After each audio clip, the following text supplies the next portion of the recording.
ओम शांति।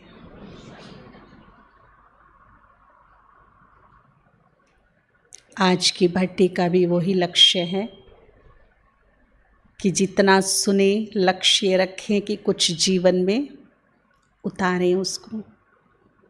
जब हम प्रैक्टिकल उन शब्दों को, उन बातों को अपने जीवन में लाते हैं तो उनके क्या परिणाम होते हैं, क्या रिजल्ट्स मिलते हैं, उससे ही हमारा निश्चय और पक्का होता जाता है। और जब तक हम अप्लाई ही नहीं करेंगे तो हमें पता ही नहीं चलेगा कि इन महावाक्यों की ताकत क्या है, ये क्या कर सकते हैं।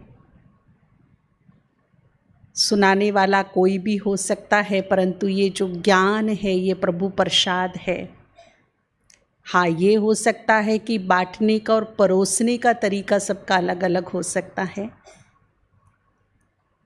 आज हम विशेष 3 बातों पर चर्चा करेंगे जो समय की भी डिमांड है, जो बाबा भी चाहते हैं। एक है मुस्कुराना, दूसरा है शुक्राना और तीसरा है अब किसी का दिल मत दुखाना।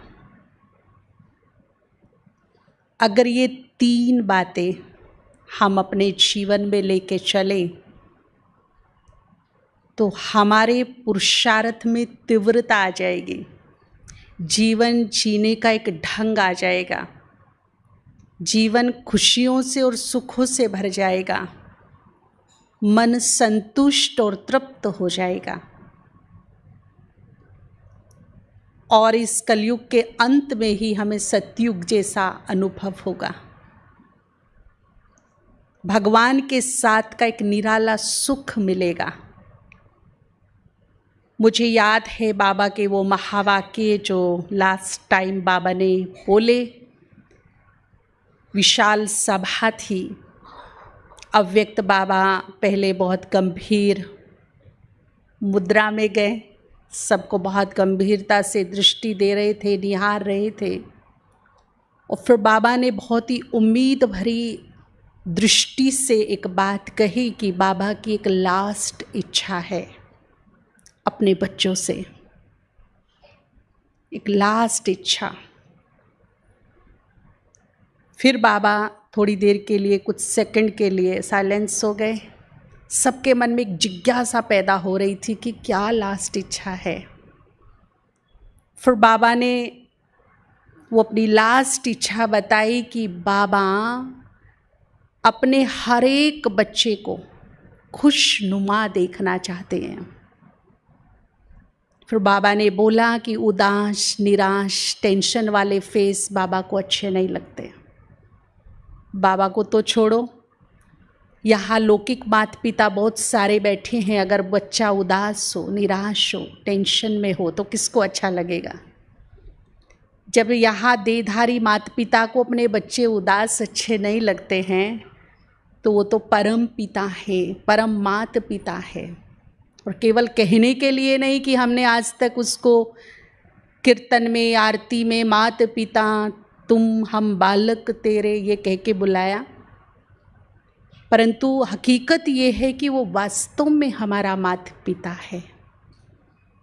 बस फर्क इतना है कि यहाँ के जो माता पिता हैं वो शरीरों के हैं, वो आत्मा का है, परंतु फीलिंग माता पिता वाली है उसके पास।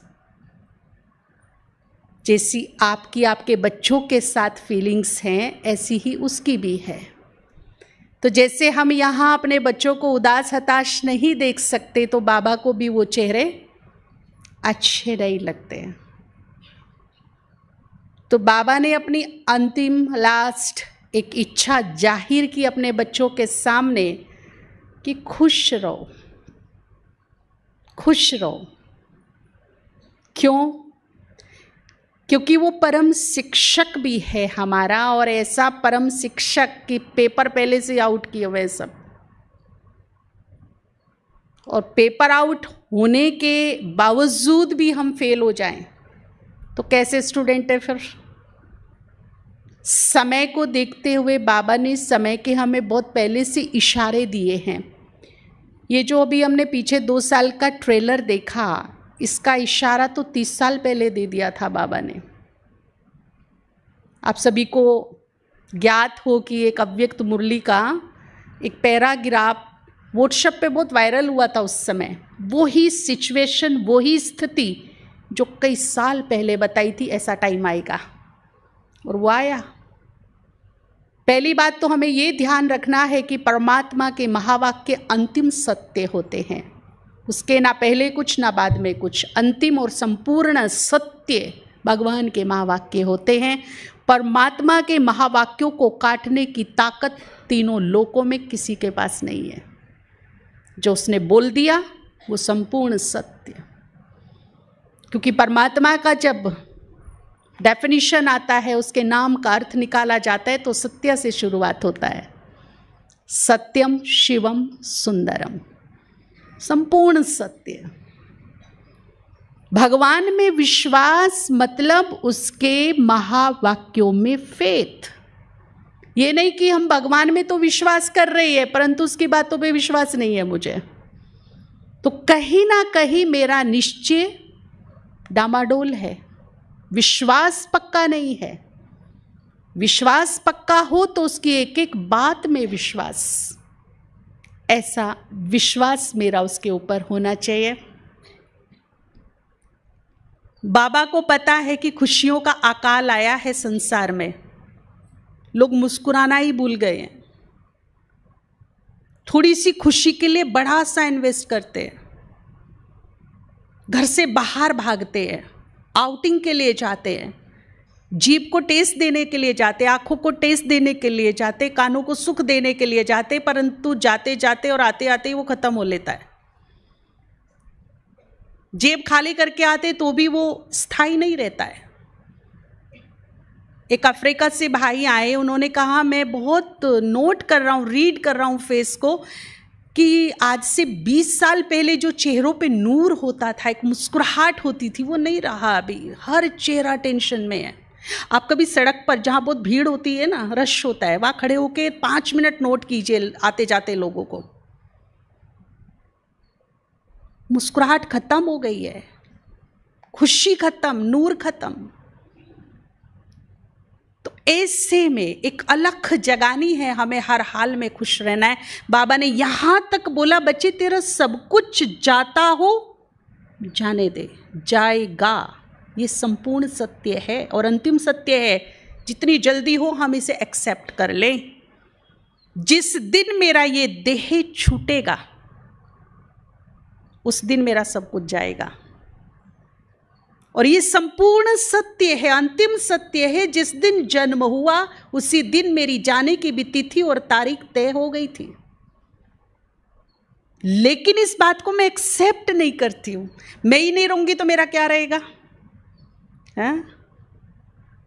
और यदि आत्मा बंधी रही तो वो बंधन, वो मृत्यु, और यदि आत्मा ने बंधन मुक्त होकर उड़ान भरी तो वो मुक्ति, वो सुखदायी स्थिति।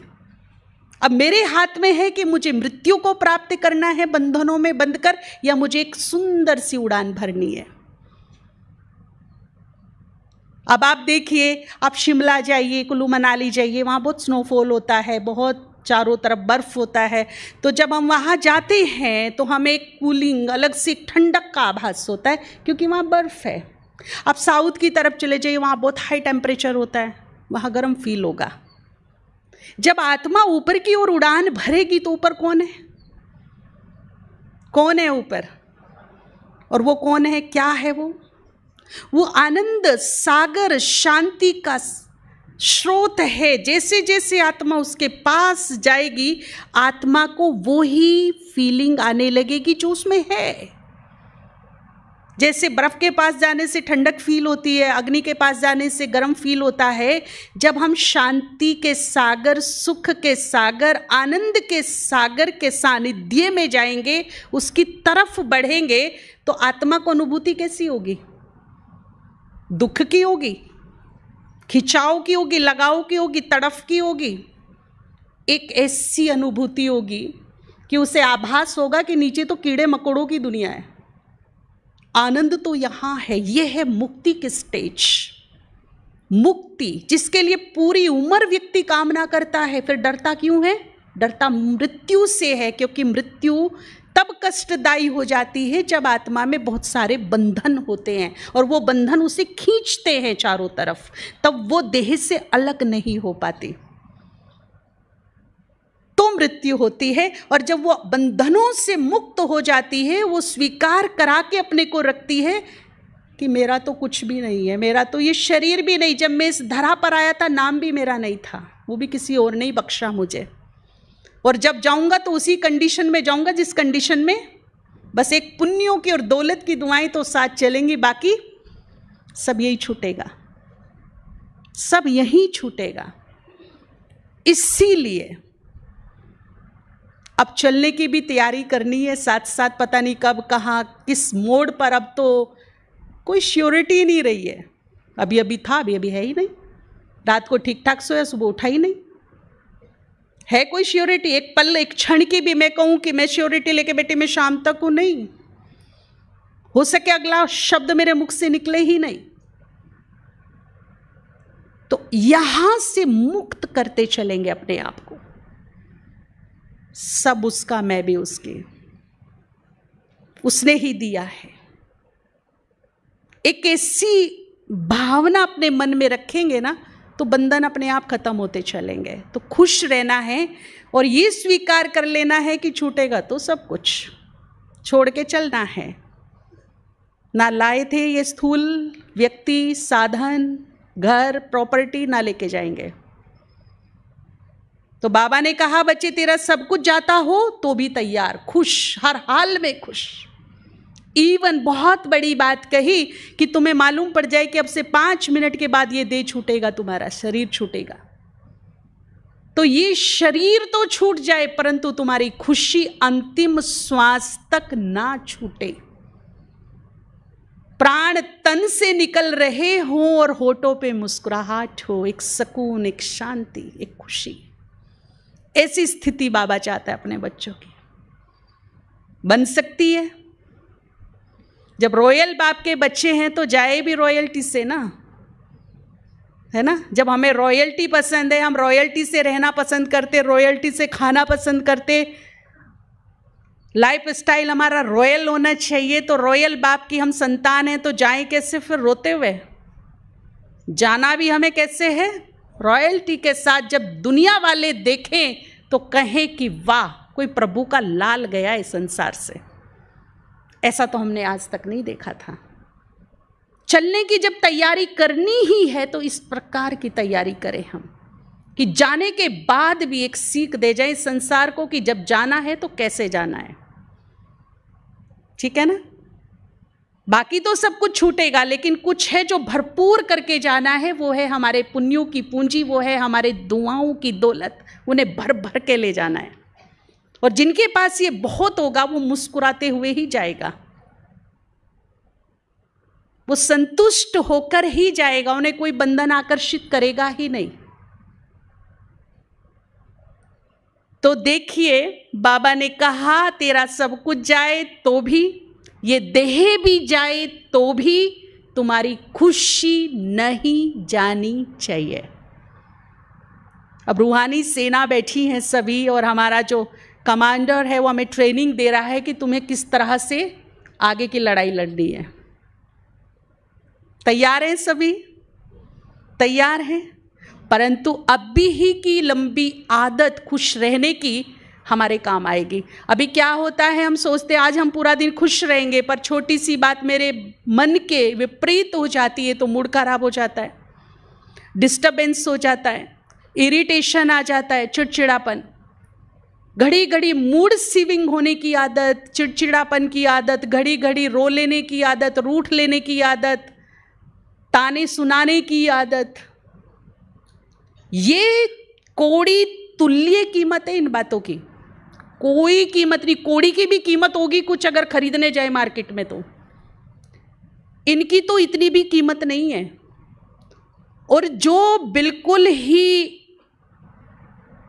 कोई कीमत वाली बातें, जो बिल्कुल की नहीं, की कोई वैल्यू नहीं, वो मेरी वैल्यूबल खुशी पर, शांति पर, सुखों पर, प्रेम पर भारी पड़ती है। तो ये बुद्धिमत्ता है? बुद्धिमत्ता है क्या? हाजी या नाजी? बुद्धिमत्ता है। तो हम एक दृढ़ संकल्प करेंगे। देखो, मैं ये नहीं कहती आप वायदा करिए, वायदे टूट जाते हैं, पर एक कोशिश, एक प्रयास कामयाब करा देती है। हम एक कोशिश तो कर सकते हैं ना, एक प्रयास तो कर सकते हैं कि हम खुश रहने की आदत डालेंगे अपने अंदर। हर हाल में हम खुश रहेंगे, शांत रहेंगे। एक आदत डालिए।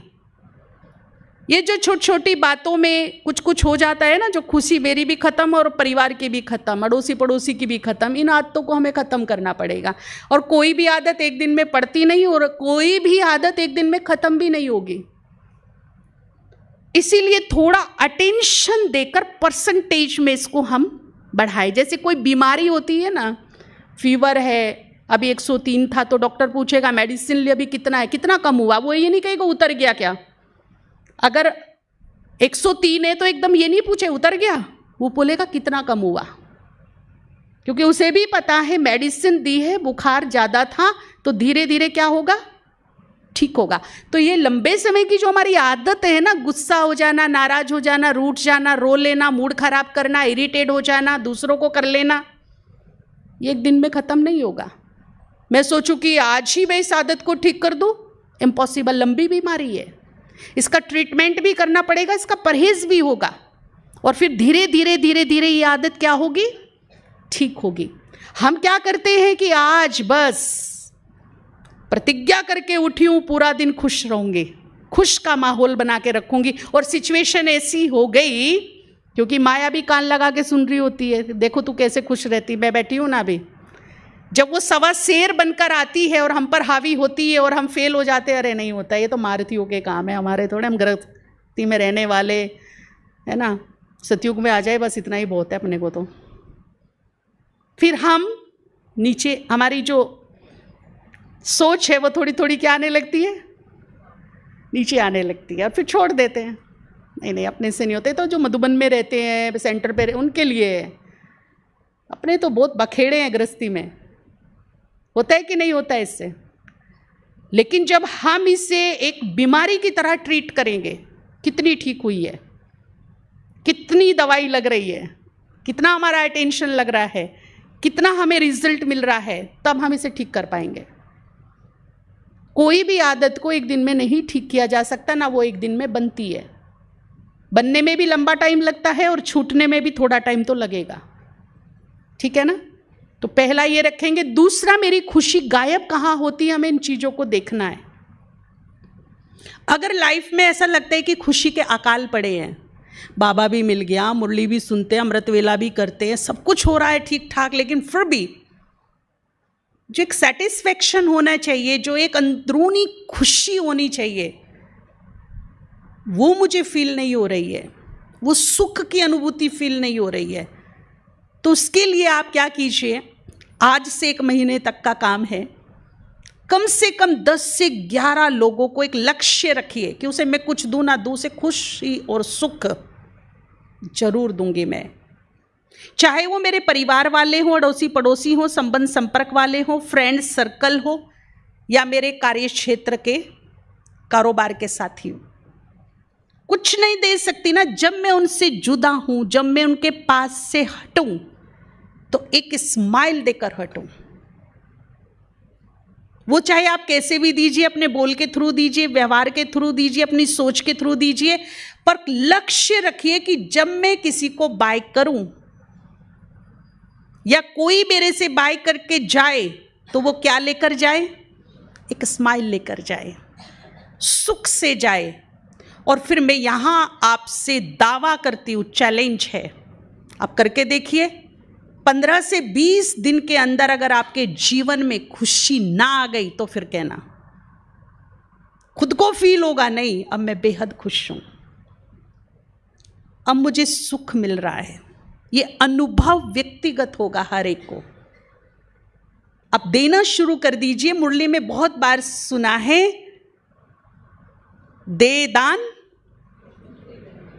तो अगर दुखों का हमें आ घेरा है दुखों ने, गमों ने, तो उसी चीज का हमें पॉजिटिव दान देना शुरू कर देना चाहिए। सुखों का दान कीजिए, खुशी का दान कीजिए। हमारे पास है वो, हम अपने बोल से सुख दे सकते हैं, अपनी सोच से सुख दे सकते हैं। दूसरों के लिए अच्छा सोचिए, दुआएं दीजिए, शुभ भावनाएं दीजिए। जिनसे नहीं बनती उनको शांति से बैठकर क्षमा कीजिए, उनको क्षमा मांग लीजिए उनसे। देखिए कितना अपार सुख मिलेगा मन को। अपने मन को समझाइए, जिनसे नहीं बनती कुछ तो कारण है।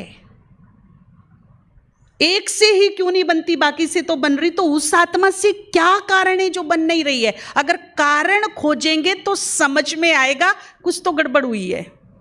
यानी कि मेरी उसकी पिछले जन्म में क्लोजिंग बेस्ट नहीं हुई, तो बिगनिंग भी ठीक नहीं है। आप क्या चाहते हैं कि अंत क्लोजिंग ऐसी हो, फिर अगली भी बिगनिंग ऐसी हो?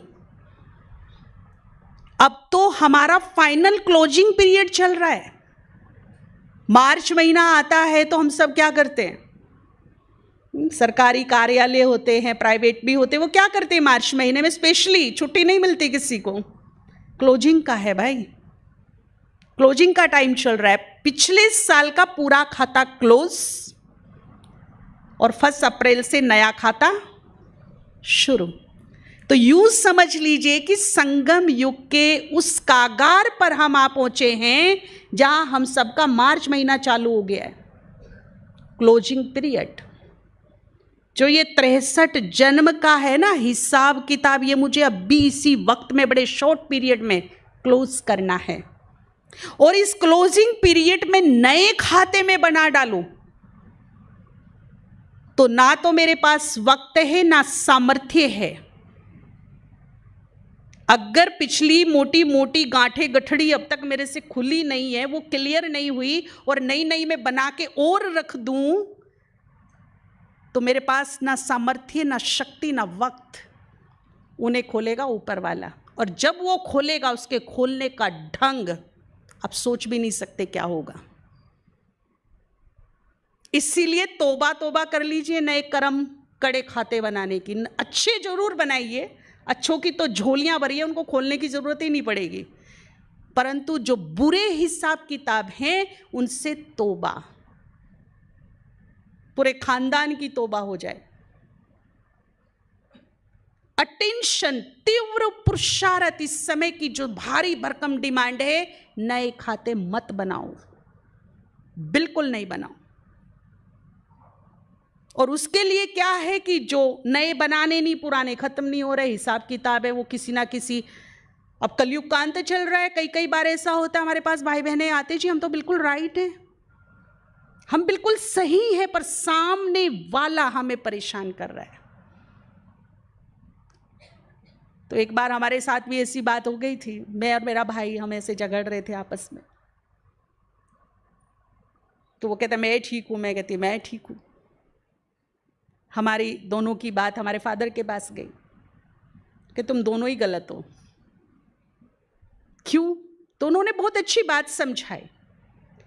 आप सड़क पे जा रहे हो, राइट साइड चल रहे हो जहां आपको चलना चाहिए, रोंग साइड ट्रक आ गया और आपको वो आते हुए दिख रहा है, और आप चिल्ला रहे आई एम राइट, ट्रक गलत है, ट्रक गलत है, चिल्लाए जा रहे हो, अपने को राइट साबित कर रहे हो। और सामने से देख रहे कि ट्रक स्पीड से आ रहा है और आप चिल्ला रहे ट्रक तो गलत है, आई एम राइट, मैं बिल्कुल ठीक हूँ, मैं ठीक रोड पे ठीक साइड पे चल रही हूँ। थोड़ी देर में क्या होगा? तो मैं ठीक हूँ। ये कलयुग का अंत है भाई। यहाँ ठीक होते भी अपने आप को और बचाना पड़ता है, नहीं तो ठीक होते भी ठोक देंगे, टाइम नहीं लगेगा। ठीक है ना? इसीलिए मैं अपनी साइड तो हूं, मुझे और साइड हो जाना चाहिए, अपने बचाव के लिए, अपने फेवर के लिए, अपनी भलाई के लिए, अपने कल्याण के लिए और साइड। टकराने में कोई फायदा, चोट मेरे ही लगेगी। समझ में आ गया?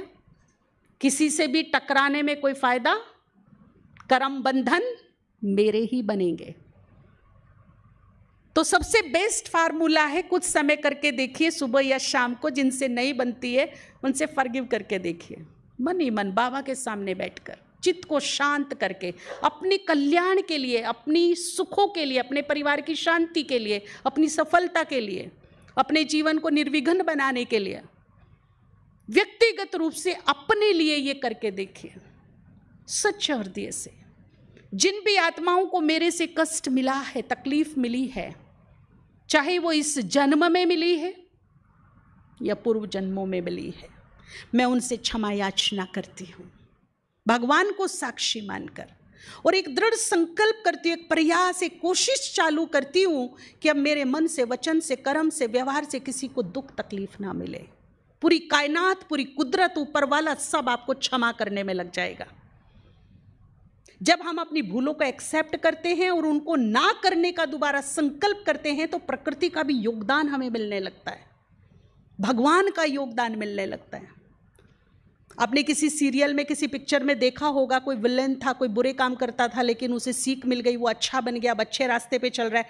अभी थोड़ी देर में हमें उससे चिढ़ मच रही थी उसका रोल देखकर, उसका पार्ट देखकर, लेकिन अभी वो चेंज कर रहा है, उसको रियलाइज हो गया, वो दिल से अपने को चेंज कर रहा है, तो थोड़ी ही देर में हमारी सोच बदल जाती है, हम उसके फेवर में आ जाते हैं ना।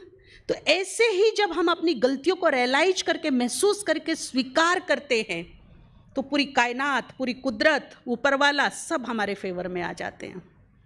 सब हमें सदमार्ग पर चलने की शक्ति, प्रेरणा प्रदान करते हैं, बशर्ते मुझे स्वीकार हो, मुझे चेंज करने का एक लक्ष्य हो अपने को।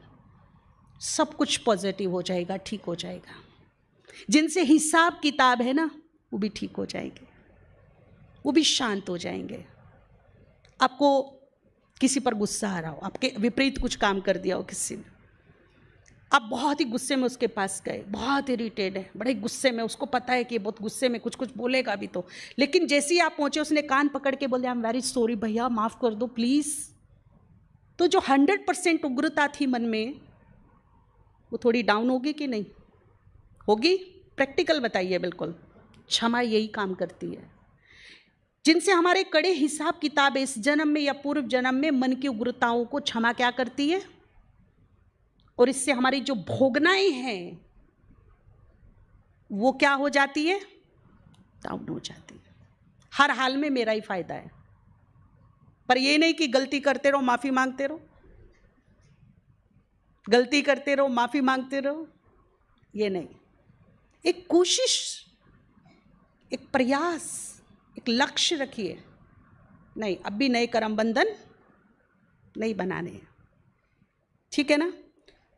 तो जिनसे नहीं बनती उनको क्षमा याचना कीजिए, किसी से माफ़ी मांग लीजिए। मिर्जा गालिब की बड़ी सुंदर 2 लाइनें हैं कि इस तरह जीवन को सुखी सरल बना लिया, किसी से माफ़ी मांग ली, किसी को माफ़ कर दिया, जीवन का आनंद आ गया।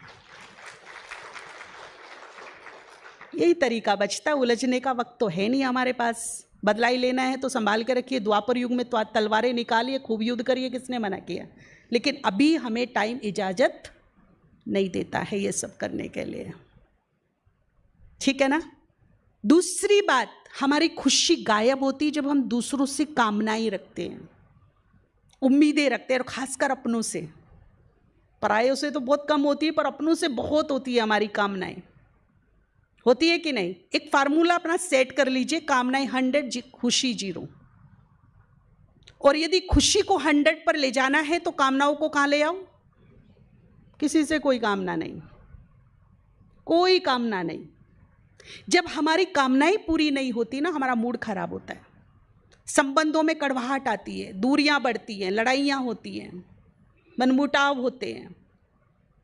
अरे मुझे तेरे से ये उम्मीद नहीं थी भाई। एक तो मेरा मन खराब, मेरी खुशी गायब, मेरी शांति गायब, और दूसरा जो हमारे रिलेशंस में दूरियां आती हैं, कड़वाहट आती है, वो बहुत खराब होता है। उससे एक नया सूक्ष्म कर्मबंधन तैयार होता है जो आगे के लिए क्रिएट होता है। तो इन चीज़ों से हमें बचना है। माताओं को बहुत होती है, मेरी बहू मुझे पूछती नहीं है, बेटा सम्मान नहीं देता, देखो बहू को तो कैसे लेके घूमता है, माँ की पूछता ही नहीं, केयर ही नहीं करता, मेरी बात ही नहीं मानता है ना, मुझे प्यार ही नहीं देता, ये तो शांति ही नहीं रखती हमारे घर में।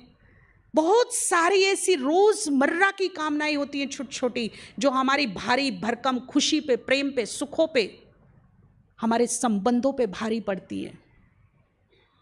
छोटी छोटी बातें होती हैं।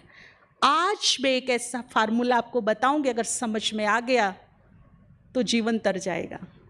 बस समझना है उस फार्मूले। एक भाई एक बड़े सुंदर से जल के मटके से जल निकाल रहा था। बड़ा सुंदर मटका, सजा सजाया, प्यास भी ना हो तो लगे कि एक गिलास तो पी लेते इस मटके से। वो भाई उस मटके में लोटी डालकर जल निकालने का प्रयास कर रहा था। 1 बार, 2 बार, 10 बार, 20 बार, अनेक बार, परंतु हर बार वो लोटी खाली निकल रही है मटके से।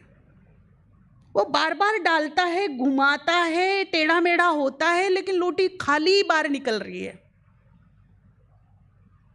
उसका हर प्रयास फेल हो रहा है। बताइए क्या रीजन है, जल क्यों नहीं आ रहा है जी? क्या लोटे में छेद है?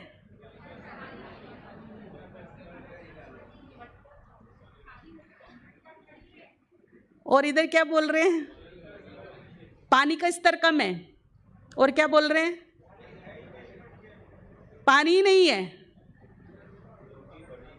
लोटी बड़ी है, मटका छोटा है। कुछ आंसर सही आए हैं।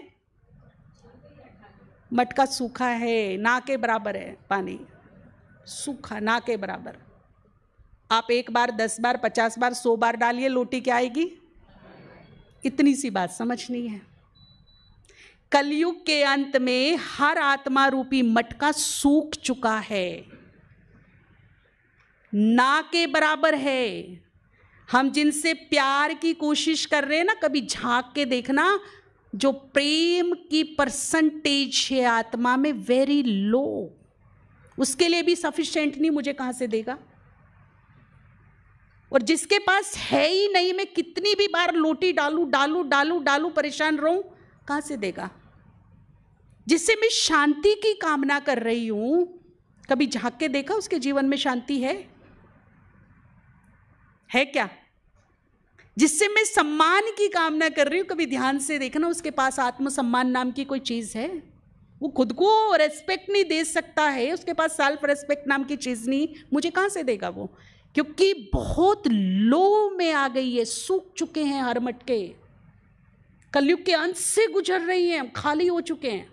और खाली मटकों से हम लेने की कामना कर रहे हैं, तो ये मेरी बुद्धिमत्ता है क्या?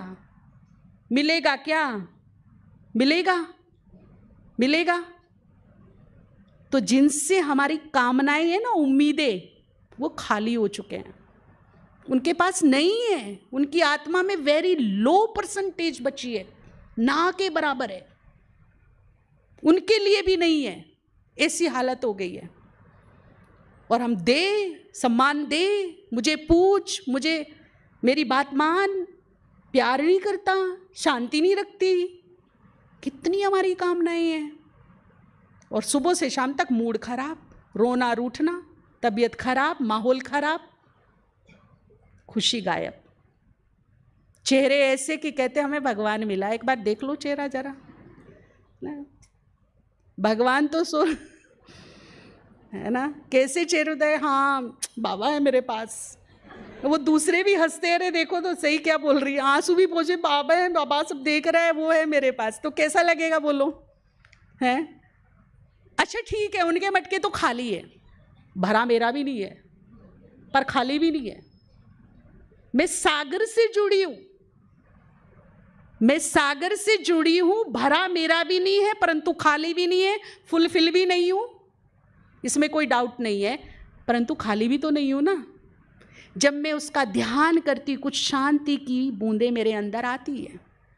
जब मैं उसके प्रवचन सुनती, उसके ज्ञान सुनती, कुछ ज्ञान की बूंदें आती है।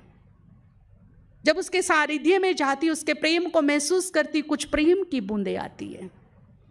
जब वो प्यार से मुझे सम्मान देता है, मेरे नैनों के नूर, मेरे नूरे जहान, मेरे दिल के राजा, सिर के ताज, तो रेस्पेक्ट की बूंदें मेरे अंदर जाती हैं। तो भरी तो नहीं हूं, पर कुछ बूंदे तो हैं मेरे अंदर, खाली भी तो नहीं हूं ना। या कोई कहता है कि जी हाँ मेरा मटका खाली है, जो बाबा का बनकर कहता है कि हाँ मेरा मटका बिल्कुल खाली है, वो हाथ खड़ा करो। कुछ बूंदे तो अंदर गई ना मेरे, गई कि नहीं गई? तो क्यों ना आज से इस शुभ दिवस से एक शुभ संकल्प करें हम कि आज से लेने की कामना खत्म और इन बूंदों को बांटने की काम शुरू। कैसा रहेगा आइडिया? आज से लेना नहीं है, आज से केवल एक ही संकल्प करना है, जो बूंदे इस आत्मा में गई हैं उनको हम बांटेंगे, उनको हम देंगे। क्योंकि एक बात और सुन लीजिए, अभी सूक्ष्म वतन में बाबा के सामने 2 प्रकार की लाइन लगी है और कलप की नूंद हो रही है पूरे 84 जन्मों की। चॉइस आपकी है, आपको क्या करना है। 2 लाइनें लगी हैं, एक है देने वालों की लाइन और एक है, कौन सी लाइन पसंद है? कौन सी लाइन में खड़ा होना पसंद करेंगे? किसने मना किया? फिर खड़े हो जाइए। लेकिन ये नहीं थोड़ा देंगे थोड़ा लेंगे, थोड़ा देंगे थोड़ा लेंगे। अगर ये हुआ तो फिर कहीं के भी नहीं रहेंगे। फाइनल डिसाइड करिए, लाइन 2 है, 84 जन्मों की नूद है। अब जहां खड़े होंगे वो ही विधाता आपका भाग्य बना देगा आने वाले जन्मों के लिए। या तो लेने वालों की लाइन में खड़े हो जाइए, लेते रहिए, या फिर देने वालों की लाइन में खड़े हो जाइए, देते रहिए, और दाता बनकर हर जन्म को एंजॉय कीजिए। आपके दरवाजे पर लेने वालों की लंबी लाइन होगी और आप सिर्फ देने वाले होंगे, दाता होंगे। आपका देकर भी नहीं खुटेगा, इतना भरपूर रहेगा। मेरे कहने से नहीं, खुद डिसाइड कर लेना शाम तक की कौन सी लाइन में खड़ा होना है। जी जी, तो दीजिए, प्रेम दीजिए, सुख दीजिए, खुशी दीजिए, सम्मान दीजिए, मदद दीजिए, सहयोग दीजिए, शांति दीजिए। किसी ने मना किया है? दे सकती हूं कि नहीं दे सकती हूं? अगर ये मैंने देना शुरू कर दिया तो यह स्टैंप लग जाएगी अविनाशी दाता, और वो दाता ही बनकर जन्मेगा। कभी भी उसका हाथ ऐसे नहीं होगा। कैसे होगा? कौन सा पसंद है? दे दे दे दे दे दे, या ले ले ले ले ले ले, कौन सा पसंद है जी?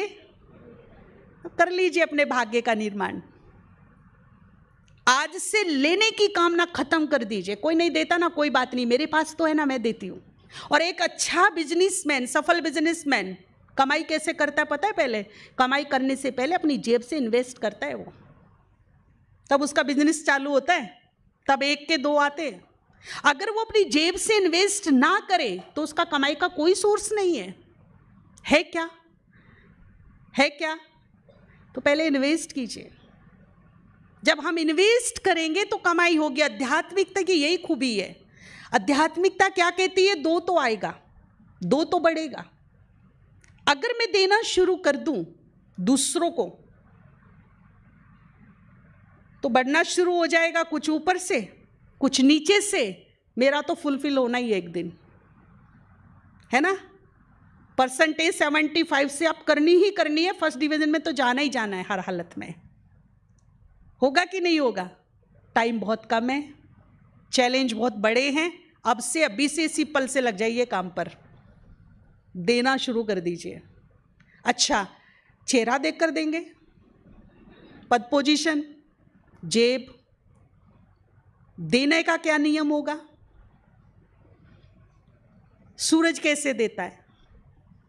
गरीब को कम, साहूकार को ज़्यादा, इसको थोड़ा ज़्यादा प्रकाश देगा, उसको थोड़ा कम देगा। हाँ, ऐसा हो सकता है कि डोनर पावरफुल है, रिसीवर कम हो सकते हैं। ये हो सकता है कि कोई अपने खिड़की दरवाजे खोल के उसकी ज़्यादा ताप ले लेते हैं, कोई बंद कर देते हैं।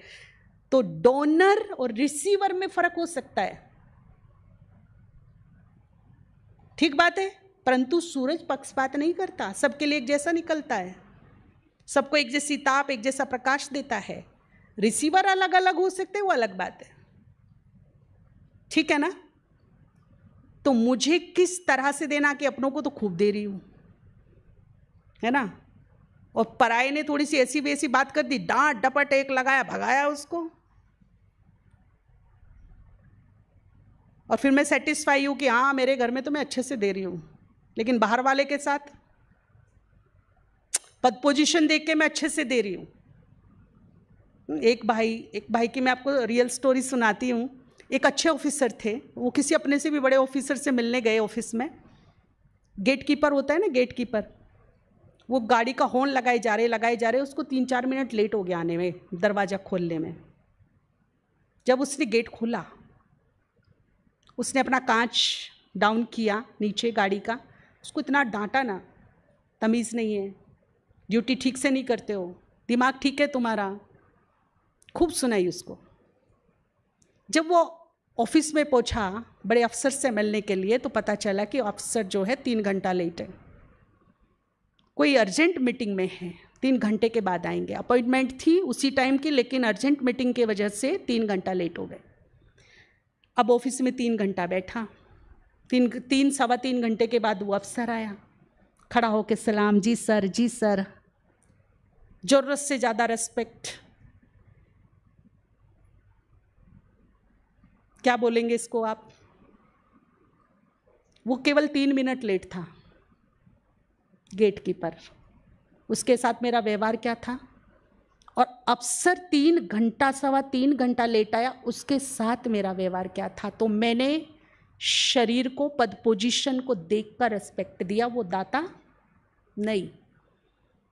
पहला ही पार्ट उसका पक्का नहीं, आत्मिक भाव पक्का नहीं, जिसमें संभाव नहीं है। जिसका आत्मिक भाव पक्का होगा उसमें संभाव होगा, और वो संभाव से देगा सबको एक रस। उसके लिए ना कोई छोटा होगा, ना कोई बड़ा होगा, ना गरीब होगा, ना अमीर होगा, संभाव। और ये बाबा ने हमें सिखाया। प्रकाशमणि दादी को भी वही दृष्टि मिल रही है, और गांव की एक अनपढ़ माता, बूढ़ी माता सामने बैठी, उसको भी वही प्यार मिल रहा है, उसको भी वही टोली मिल रही है, और उसको भी वही प्रसाद मिल रहा है, उसको भी वही सम्मान, तो उसको भी वही सम्मान। तो बाबा का क्या था कि बाबा शरीरों को, पद पोजीशन को नहीं देखता था, वो किसको देखता था? आत्मा। और आत्मा तो छोटी बड़ी नहीं होती, उसमें संभाव होता है। तो आत्मिक भाव यदि मेरा पक्का है, पहला पार्ट पक्का है, तो उसका पहला ही लक्षण दिखाई देगा संभाव, कोई पक्षपात नहीं। और जहां संभाव आ जाता है वहां देने में पक्षपात नहीं होता। अपने को भी उतना ही, पराई को भी उतना ही, छोटे के भी उतना ही, बड़े को भी। अच्छा, छोटा, हमारी सोच है छोटा मानने की, वो छोटे नहीं होते, हमसे बड़े होते होते कि नहीं? एक बार मुझे मोदी जी की एक बड़ी अच्छी बात लगी। वो अपनी स्पीच में बता रहे थे कि एक बार मैं छोटा था और मैंने अपनी माँ से कहा कि माँ, कचरे वाला आया है। तो मेरी माँ ज़्यादा पढ़ी लिखी तो नहीं थी, पर समझदारों वाला जवाब दिया कि बेटा, कचरे वाले तो हम हैं, वो तो सफाई वाला आया है।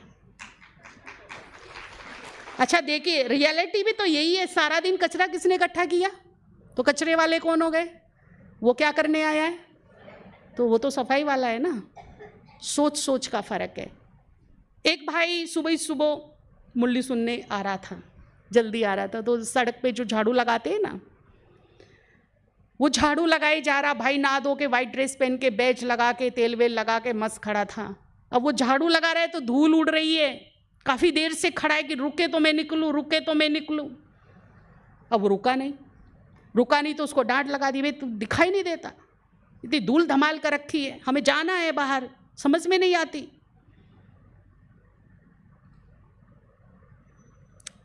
अगर वो झाड़ू वाला 2 महीने सड़क पे झाड़ू ना लगाए तो? और मैं आपको देती हूँ, उसको 10,000 मिलते हैं, आपको 50,000 देती हूँ, आप लगाओ, लगा सकते हो? जो काम मैं नहीं कर सकती, दूसरा कर रहा है, तो कहीं ना कहीं वो मुझसे बड़ा है, उसकी सामर्थ्य मुझसे बड़ी है। तो वो ताने सुनने के लिए नहीं है, डांट सुनने के लिए नहीं है, सलाम के लायक है वो, उसको सलाम कीजिए। काम छोटे बड़े नहीं होते हैं, सामर्थ्य को देखना चाहिए। जो मैं नहीं कर सकती वो कर रहा है, तो वो अप्रिशिएट के लायक है, महिमा के लायक है, या डांट धत्कार के लायक है? किसके लायक है वो? और कभी ना आप एक प्रैक्टिकल प्रयोग करके देखिएगा, कभी मेरे कहने से कभी आप सुबह सुबह आइए, वो जो झाड़ू लगाते रहते हैं ना सड़क पर, उनके पास जाइए, उनकी पीठ थपथपाइए जरा, शाबाश, थैंक यू सो मच, आपकी वजह से हमें एक साफ सुथरा माहौल मिलता है, हम साफ सुथरी सड़क पर चलते, जो काम हम नहीं कर सकते ना भैया वो आप करते हो, थैंक यू सो मच। और फिर ना थोड़ा सा दूर हटके ना साक्षी होकर उसके फेस को रीड करना, जो उस पर एक आत्मविश्वास आएगा, जो एक स्माइल आएगी, वो होगी मेरी सच्ची कमाई, वो कमाई है मेरी, वो मैंने कुछ कमाया है। ये नहीं कि मैंने राह चलते उसको हीन भावना दे दी, उसका कॉन्फिडेंस छीन लिया, उसकी एफिशिएंसी छीन ली, वो मेरी कमाई नहीं है, ये मेरा कर्म बंधन है। तो राह चलते भी आप कमाई कर सकते हो और अपनी खुशी को बढ़ा सकते हो, इस मटके को फुलफिल कर सकते हो। ऐसे बहुत सारे अवसर मिलते हैं हमको, फ्री पॉकेट में भरपूर कर सकते हो यहाँ से। बस थोड़ा सा मुझे अपना एटीट्यूड चेंज करना है। तो देना कैसे है? अभी लॉकडाउन में घर में मेड नहीं आई, और जब आती थी तब वैल्यू का नहीं पता था, देर से आई, समझ में नहीं आता, ये कोना छोड़ दिया, वो ऐसे कर दिया, पैसे देती हूँ ऐसे थोड़ा ही कराती हूँ। और जब नहीं आई तो शायद भगवान इतना याद नहीं आया होगा जितनी वो याद आई होगी, है ना? समझ में आया ना फिर उसका वैल्यू। ठीक है, उसकी मजबूरी है, वो तुम्हारे पास साथी है। तो जब वो जाए, एक बार एक स्माइल, एक थैंक यू, एक अप्रिशिएट करके भेजिए उसको, ताकि उसका एक आत्मविश्वास, एक स्माइल के साथ, एक खुशी के साथ, एक कॉन्फिडेंस के साथ, एक नई एनर्जी के साथ वो जाए और अगले दिन फिर एक एनर्जी के साथ आपके घर में आए। और ये है दोस्ती करने के ढंग, फेवर में लाने के ढंग। जितना मैं अप्रिशिएट करती हूँ दूसरों को, उतना वो मेरे फेवर में आएगा। अब आप सुनिए, हम भजन कीर्तन आरती में क्या करते हैं? जागरण जागराते करते हैं, इनमें हम क्या करते हैं? भगवान की महिमा, यानी कि अप्रिशिएट। अगर अप्रिशिएट करके भगवान मान सकता है तो इंसान तो कितना इजी है, उसको अपने फेवर में लेना, उसको राजी करना कितना इजी है। तो एक बार, भले ही काम मेरे अनुकूल ना हुआ हो तो भी एक बार ये जस्ट अप्लाई करके देखना, मेरे अनुकूल काम नहीं हुआ ना तो भी उसके समझा करके ढंग से। अब क्या होता है, समझाने के भी दो तरीके होते हैं। एक तो होता है डांट डपट के। हमारे यहाँ शांतिवन में हमारा एक बहुत अच्छा कांच का वो था, वो तोड़ दिया सर्वेंट ने बर्तन मांजते हुए, एक भाई ने, जो लेबर्स आते हैं उन्होंने। तो मैंने उसको अच्छे से डांट लगा दी, देख के नहीं काम कर सकते, पहले भी तोड़ा था अभी भी तोड़ दिया, ढंग से नहीं काम कर सकते हो तुम। भाई जी अंदर बैठे थे, तब तो कुछ बोले नहीं। जब वो चला गया ना तो मुझे बुलाए, इधर आओ। बोला, मैं एक बात सोच रहा था, जो बात आपने उसको डांट के बोली बहुत अच्छी, बोलना चाहिए था, पर जो डांट के बोली वो आप प्रेम से समझा भी तो सकती थी ना। तीसरा नेत्र खुल गया कि जो हम डांट के बोलते हैं वो हम प्रेम से भी तो समझा सकते हैं। सही बात है कि नहीं? है कि नहीं? वही बात हम प्रेम से समझा भी तो सकते हैं जो डांट के बोल रहे हैं। इससे कितने सारे फायदे, तो मेरी पीस, माहौल, प्रेम, नजदीकियां सब बरकरार रहेंगी। और सबसे बड़ी बात कि कोई नया कर्म बंधन न, कोई नया कर्म बंधन। एक दिन ऐसे ही हुआ, शांतिवन में अपने रूम पे खड़े थे, चाबी का ना इतना बड़ा गुच्छा मेरे हाथ में था। तो एक भाई नीचे खड़ा था, नीचे मैं ऊपर थी, उसने कहा, बहन जी चाबी दियो मेरे को। तो मैंने ना ऐसे हाथ उठाया, जैसे मैंने ऐसे हाथ उठाया ना, रे रे रे रे, उसने ऐसे कर लिया, रुको रुको रुको रुको। तो मैंने कहा, तुमने ही तो मांगी है। कहता, बहन जी मैंने देने को बोला, फेंकने को थोड़ा ही बोला। तो समझ में आया, देना और फेंकना दोनों में भारी भरकम अंतर है कि नहीं? जब मैंने फेंकने की कोशिश की तो उसने अपना बचाव किया, और जब मैंने देने का पोज बनाया तो उसने लेने की कोशिश की। दोनों हाथ फैलाकर कैच करने की कोशिश की।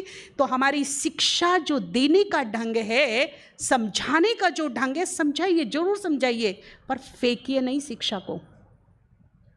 हम क्या करते? क्रिटिसाइज, टॉन्ट, गुस्सा, बदले का भाव, नीचा दिखाना, और फिर कहते हम तुम्हें सिखाई तो रही है ना, बताई तो रही है ना, लेकिन उसमें कितने भाव समाये हुए हैं जो उसकी आत्मा पर चोट कर रहे हैं। और जब उसकी आत्मा पर चोट हो रही है तो वो क्या कर रहा है, बच रहा है। और फिर एक दिन इतना बचेगा, इसका तो काम ही है, चल बोलता रहे, वो इतना बच जाएगा एक दिन, चाहे वो आपका खुद का बेटा भी क्यों ना हो, नहीं सुनेगा। और जिस दिन मुझे देने का ढंग आ गया, जब मेरी वाणी में सम्मान होगा, शुभ भाव होगा, अपनापन होगा, प्रेम होगा, और जब मैं उसे दूंगी तो वो क्या करेगा, ऐसे लेगा, कैच करेगा कि नहीं नहीं आप बिल्कुल सही बोल रहे हो, आप मेरे वेल विशर हो, मुझे अच्छी तरह पता है और मैं पूरी कोशिश करूंगा। बोलेगा कि नहीं बोलेगा? ढंग सीखिए, सिखाना है, परंतु कैसे सिखाना है, फेंक कर नहीं, देकर। फेंकना नहीं, अपने शब्दों को देना है। देंगे तो कैच होगा, फेंकेंगे तो बचेगा, सीधा सा फार्मूला है ना। तो सिखाइए। तो अपनी जो घर में आती है ना छोटे काम वाले, ये जो भी हैं, एक बार तो जरूर उनकी पीठ थपथपाइए, उनको अप्रिशिएट कीजिए। घर में जो भी परिवार में है आपके, अब भाई लोग नौकरी से आते हैं, बिजनेस से आते हैं, और वो माता ने बड़ी मेहनत से खाना बनाया, नमक ऊपर नीचे, अरे तेरे को अक्ल आएगी कि नहीं आएगी? अब उसने भी तो 2 घंटे लगाए, भाई गलती हो गई, कोई बात नहीं, आप उसे खा लीजिए, खाना तो बहुत अच्छा था, पर कल नमक का थोड़ा ध्यान रखना, वैसे तो आपके हाथ में अन्नपूर्णा का वास है, कोई बात नहीं, हो जाता है ऊपर नीचे। तो कल क्या करेगी वो? 3 बार चक चक के देखेगी, बढ़िया से बढ़िया बने, बढ़िया से बढ़िया बने। और यदि मैंने डांट डपट करके मूड खराब कर दिया, अरे लो रोज इनके लिए मेहनत करूंगी, सुनो एक दिन भी ऐसा क्या है, हम भी तो लगे रहते हैं घर में, तो भावनाओं में टकराव शुरू हो जाता है। और जब भावनाओं में टकराव शुरू होते हैं तो मूड पर असर आता है, मूड स्विंग होने लगते हैं। और जब मूड पर असर आता है तो फिर नाराजगी दिखती है ना। और नाराजगी में कुछ ऐसे बोल निकल जाते हैं जो नहीं, भाई नाराज, फिर बोलते अरे मैं नाराज थी ना उस टाइम, तुम क्यों मूड दिल पे ले रहे हो ये बात, है ना, बोलते हैं ना।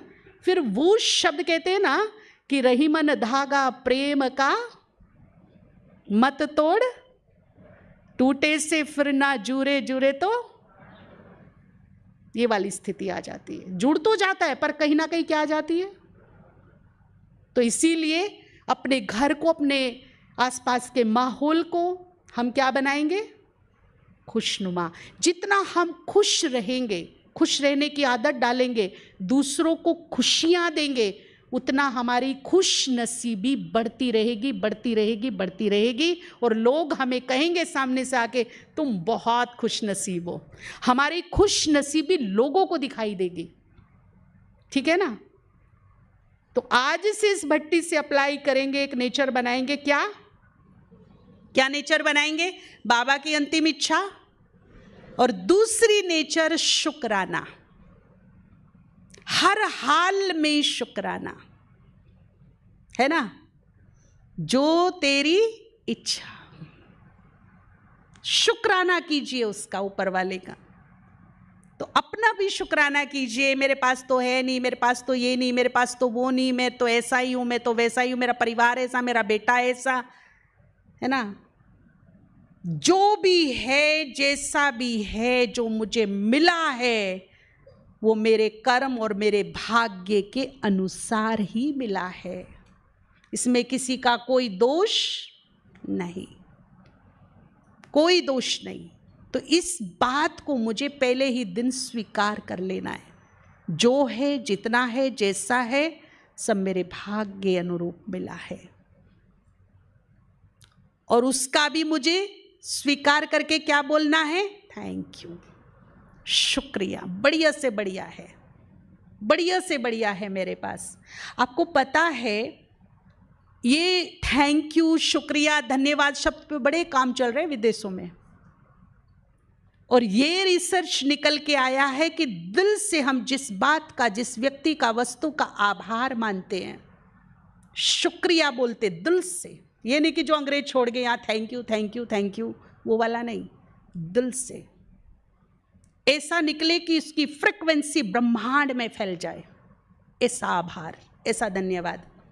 तो जिसका भी हम धन्यवाद करते हैं, उस वस्तु, व्यक्ति में वो बात की बरकत होती रहती है, वो बढ़ता रहता है, बढ़ोतरी होती रहती है उसकी, और हमने भी ये कराया प्रयोग, खुद भी किया और रियली रिजल्ट्स देखे, सही में बरकत होती है।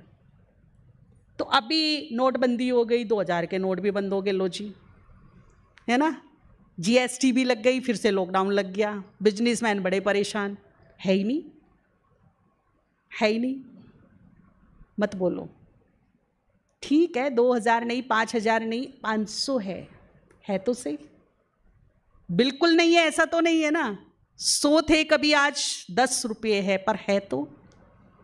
जितने भी हैं उसी को माथे से लगाइए, उसी का आभार मानिए, शुक्रिया मानिए, और फिर देखिए इसका चमत्कार। वो 10 रुपये 10,000 ना ले आए खींच के तो बात है, लेकिन है ही नहीं, है ही नहीं, है ही नहीं, है ही नहीं। तो वो जो 10 पड़ा है ना जेब में, वो भी कब से गायब हो जाएगा पता ही नहीं चलेगा। पेट में ऐसी मरोड़ लगेगी, ऐसा दर्द होगा कि वे 10 रुपये की इमरजेंसी में दवाई लेके खानी पड़ेगी, वो भी गायब। इसीलिए यदि बरकत करनी है तो जो है जितना है उसमें संतुष्ट। संतुष्ट का मतलब ये नहीं कि आप प्रयास नहीं कीजिए, आप मेहनत कीजिए।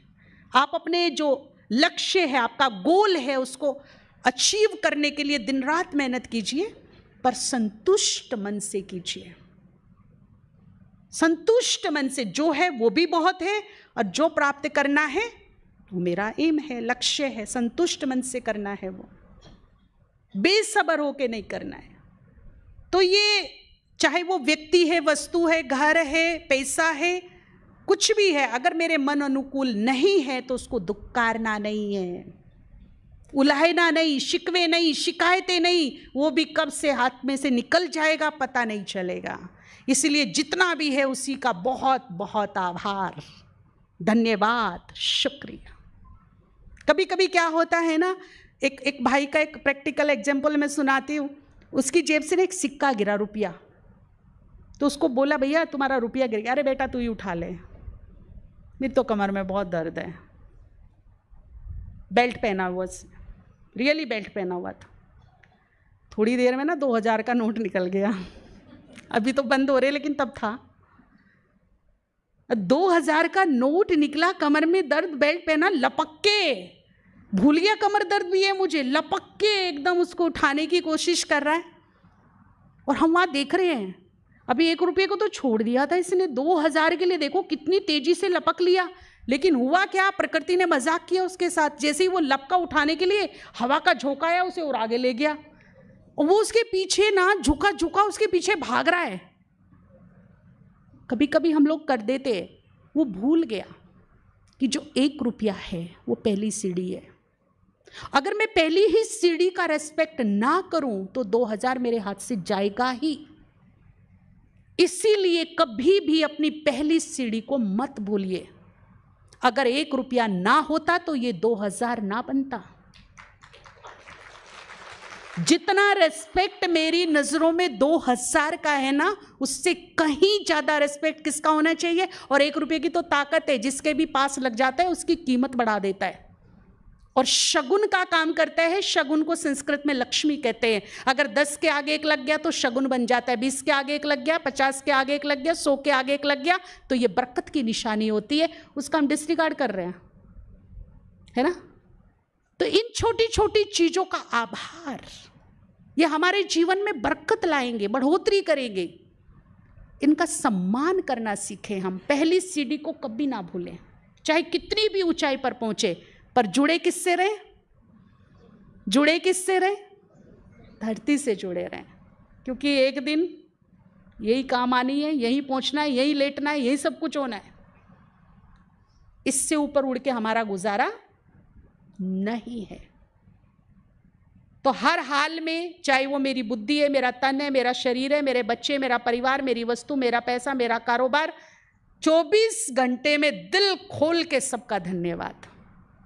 कभी लगता है कि अच्छा कुछ ऐसे रिलेशंस हैं उनमें कोई गुण ही नहीं है, ये तो खाली लेने आए हैं मेरे से, भैया कोई पूर्व जन्म का हिसाब किताब लेने आए हैं, किनका कैसे धन्यवाद निकलता ही नहीं अंदर से। होता है ना किसी किसी के साथ। अच्छा ठीक है, बाबा ने क्या कहा है? बाबा ने कहा है लास्ट नंबर की आत्मा में भी एक क्वालिटी, एक गुण तो अवश्य है, ये आत्मा की क्वालिटी है। बस मुझे जरूरत है अपनी हंस बुद्धि बनाने की। अगर मैं हंस बुद्धि बनाकर देखूं तो एक क्वालिटी तो मुझे जरूर मिल जाएगी उसमें, और यदि मेरी हंस बुद्धि नहीं बनती तो फिर कौवा बन के काय काय करती रहूं, कोई फायदा नहीं। और भगवान के बच्चे यदि हंस बुद्धि बन जाए तो एक क्वालिटी उनको दिखाई देगी, और उसे क्वालिटी को अप्रिशिएट करके उसके अंदर 10 क्वालिटी बनने की ताकत रखते हैं। निर्माता है, भाग्य निर्माता, गुणदाता, बढ़ा सकते हैं हमारी चीज को। बूंदे हैं मेरे पास, दे सकती हूं मैं, देने की कला आनी चाहिए मेरे पास, ठीक है ना। तो उसको दुत्कारने की बजाय शांति से बैठिए और देखिए, कभी एक पल तो उसके साथ अच्छा बीता होगा, कभी उसने एक कप चाय अच्छी पिलाई होगी आपको, कभी घूमने गए होंगे, कभी कोई अच्छी मोमेंट उसके साथ शेयर की होगी आपने। उस पल को, उस क्षण को, उस गुण को, उस बात को, उस टैलेंट को याद कीजिए और उसी का धन्यवाद देना शुरू कर दीजिए। एक बात और बता रही हूँ, सीक्रेट है। अगर हम किसी का गुण देखते हैं ना, कमियां, एक होता है अवेयरनेस होना, वो तो जरूरी है, परंतु चित्त में रख लेना, चिंतन करना, प्रसाद की तरह उसे बांटना, तो क्या होता है, अवगुण उसका थोड़े दिन में पता चलेगा, मेरा भी हो गया, ये कमी तो उसकी थी, ये मेरे में भी आ गई। क्यों? क्योंकि मैंने उसे चित्त में रखा, उसका चिंतन किया, उसको शेयर किया एक दूसरे से, उस पर फोकस किया, तो मैंने उसे क्या किया, अट्रैक्ट किया, स्वीकार किया, वो मेरा हो गया। ठीक इसी प्रकार से जब मैं किसी की खूबियों पे, टैलेंट पे, विशेषताओं पे फोकस रखती हूं तो चुंबक की तरह उन्हें खींच लेती हूं, वो भी मेरी हो जाती है। अब मेरे ऊपर है कि मुझे हंस बुद्धि बनकर गुण को अट्रैक्ट करना है, क्वालिटीज को, या फिर नेगेटिविटी को। इसीलिए बाबा हमेशा सचेत करते हैं, बच्चे हंस बुद्धि बनो, क्योंकि जो तुम अट्रैक्ट करोगे, जिस पर तुम फोकस करोगे, जिसका तुम चिंतन करोगे, एक दिन वो तुम्हारी भी हो जाएगी, चाहे वो अच्छाई हो या फिर बुराई हो। अब बुद्धिमता किसमें है वो आप सो लीजिए, सभी बुद्धिमान बैठे हैं। मुझे क्या अपना बनाना है, किसी की कमी, किसी का कूड़ा करकट अपने जीवन में लाना है, या किसी की खूबियों को अपने अंदर लेके आना है। जिसका फोकस करेंगे, जिसको चित्त में रखेंगे, जिसका चिंतन करेंगे, वही मेरे पास आएगा, उसे मैं अट्रैक्ट करूंगी, खींचूंगी, ठीक है ना।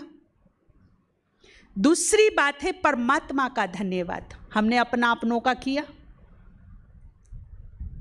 चाहे हालात कितने भी क्रिटिकल क्यों ना हो। आज से हम एक दृढ़ संकल्प करेंगे। ओके, लंबा क्लास कराने को बोल रहे हैं, तो हम आज से एक दृढ़ संकल्प करेंगे कि भगवान से उल्हाइने नहीं, शिकवे नहीं, शिकायतें नहीं, किसी भी हालत में नहीं, मरते दम तक नहीं। अच्छी भी सिचुएशन हो, बुरी भी हो, मेरे दिल से हर पल हर क्षण उसके लिए धन्यवाद ही निकलेगा। कर सकते हैं एक दृढ़ संकल्प? आज हम कर सकते हैं। उल्हाइने तो नहीं, चाहे विपरीत परिस्थितियां हो तो भी मेरे दिल से उसके लिए क्या निकले, क्या निकले, क्योंकि वो हमें कुछ नहीं करके दे रहा है, सब मेरे कर्मों का खेल मेरे सामने चल रहा है ना। तो वो उल्हाइनों को, शिकवे शिकायतों को डिजर्व करता है क्या? नहीं ना। वो तो बेटर से बेटर करना चाहता है मेरे लिए, बढ़िया से बढ़िया करना चाहता है। तो हर हाल में उसका आभार, जितना मैं उसका आभार करती चलूंगी, धन्यवाद करती चलूंगी, उतना ही उसकी कृपा दृष्टि की पात्र बनती चलूंगी। हमारे यहाँ दृष्टि का बड़ा महत्व है। भक्ति मार्ग में भी कहते हैं ना, भैया कृपा दृष्टि रखना, तो दृष्टि से भी कृपा मिलती है। और जिसके दिल से हम जिसका आभार करते हैं, धन्यवाद करते हैं, तो मेरे मन की फ्रिक्वेंसी, मेरे मन के भाव वहाँ तक जरूर पहुँचते हैं। और उसकी कृपा दृष्टि, जब उसकी दृष्टि पड़ेगी तो खाली नहीं होगी, उसमें कोई ना कोई कृपा समाई होगी, कोई ना कोई कृपा समाई होगी। तो उसके लिए क्या करना है, आज एक होमवर्क करेंगे। 24 घंटे में जब तक जिएंगे तब तक ये होमवर्क है, अंतिम श्वास तक चलेगा ये होमवर्क। 24 घंटे में एक बार तो जरूर करना है। थोड़ा सा कुछ टाइम लगेगा, 5 मिनट, 3 मिनट, 2 मिनट, 1 मिनट में भी हो जाएगा। उसके लिए जब हम ज्ञान में नहीं थे, बाबा का हमें परिचय नहीं था, ऐसी कोई 5 प्राप्ति आज अपनी डायरी में लिखिएगा। वैसे तो भूल जाएंगे, लिख लेना बहुत जरूरी होता है, बाद में लिख लीजिएगा, सोने से पहले लिख लीजिएगा। आज फुल डे में सोने से पहले जरूर लिखिए। कुछ ऐसी 5 प्राप्ति ध्यान में रखना जो आपको लौकिक में लगती हो कि ये मुझे भगवान से मिला है, जो दिल से लगता हो कि नहीं ये गॉडली गिफ्ट है मेरे पास, ये भगवान से प्राप्त हुआ है मुझे। 5 से ज्यादा निकल सकती, परंतु कम से कम कितना लिखेंगे? आज सभी अपने जीवन में व्यक्तिगत रूप से देखिए कि मुझे ऐसी क्या 5 चीजें जो मुझे स्पेशल भगवान से मिली है, जो मेरे दिल से कहती हूँ कि ये भगवान से मिला है मुझे। सबकी अलग अलग हो सकती है, किसी का परिवार बहुत अच्छा, किसी का घर, किसी की बुद्धि, किसी के पास कोई टैलेंट अच्छा हो सकता है, किसी के माता पिता बहुत अच्छे हो सकते हैं, है ना, किसी के फ्रेंड बहुत अच्छे हो सकते हैं। फिर कहते हैं तो भगवान की कृपा है मेरे ऊपर। हम जाते हैं ना किसी घर, आपका परिवार बड़ा अच्छा, जी भगवान की देन है। वो अपनी देन नहीं समझते, उसको क्या बोलते हैं? ये भगवान की देन है। कोई गाता बड़ा अच्छा, अरे कितना अच्छा गाते हो जी, भगवान का आशीर्वाद है, गॉडली गिफ्ट है मेरे पास। तो कुछ ऐसी प्राप्तियां हैं हमारे पास जो हमारे दिल से निकलता है कि ये हमें किसने दी है? भगवान ने दी है। ऐसी 5 प्राप्ति लिखिएगा और 6 प्राप्ति ऐसी लिखिएगा जो बाबा के बनने के बाद आपको प्राप्त हुई है। 5 और 6 कितना हो गया? हम 11 इसलिए कर रहे हैं क्योंकि हमें बढ़ाना है, बरकत करनी है। 1 आगे लगाया तो क्या होगी? बरकत होगी, है ना। 6 प्राप्ति ऐसी लिखनी है जो ज्ञान में आने के बाद आपको लगता है कि ये मुझे स्पेशल यहाँ आके मिला है ना। क्या हो सकता है वो? थोड़ा डिस्कशन करें ताकि समझ में आए। नहीं, एक बिल्कुल ऐसे रट्टा रटाया नहीं मारना है। जो रियली मुझे मेरे व्यक्तिगत जीवन में मुझे फील हुआ है कि यहाँ आने से, बाबा का बनने से, ज्ञान लेने से ये प्राप्ति हुई है मुझे, वो बताइए। एक एक बताइए हाथ खड़ा करके।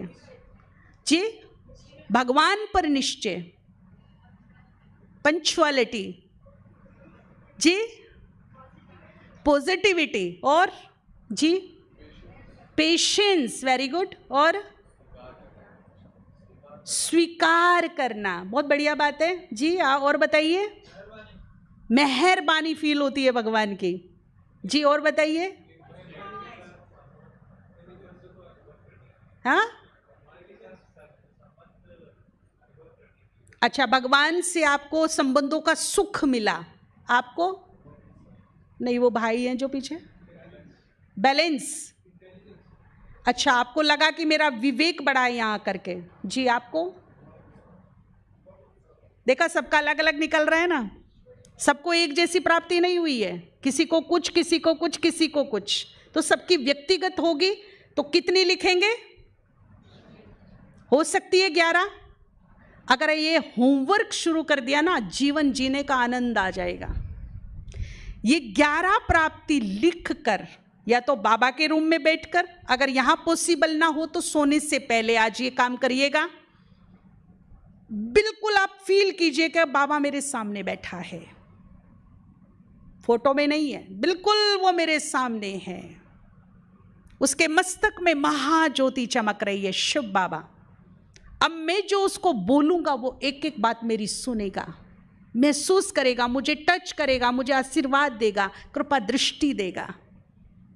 ऐसा एक आप चित्र बनाइए और फिर उसकी आंख में आंख डालकर बड़े आभार से, आभार मानते हुए उसका बड़े सम्मान से सर झुकाकर बोलिए, इस प्राप्ति के लिए आपका बहुत बहुत धन्यवाद। आपने इतना सुंदर परिवार दिया, जन्म होते ही मेरे मुंह में गोल्डन स्पून दे दी, इसके लिए लाख लाख शुक्रिया।